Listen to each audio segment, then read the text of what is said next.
င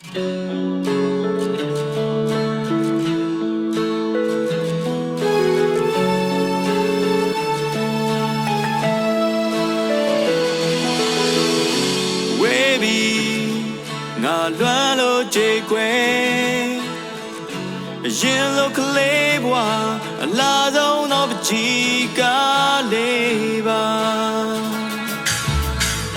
အတော်တွင်အသက်ကြီးသွားခဲ့လေပြန်လဲတန်းတာ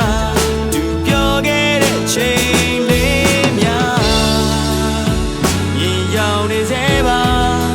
မင်းတို့ပုံရိပ်များ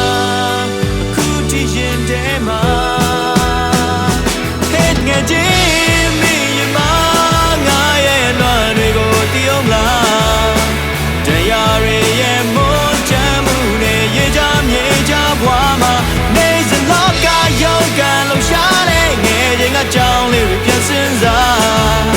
ဆွေးနေရတာငါမတို့တွေ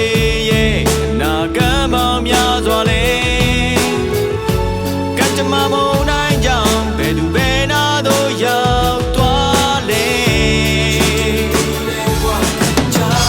ဝမ်းနဲ့ဝမ်းသာကြုံတိုင်းတတိယပါတယ်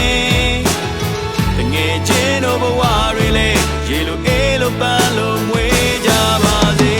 လို့ငါဆုတောင်းနေတတိယရဲ့ဖုန်းဆက်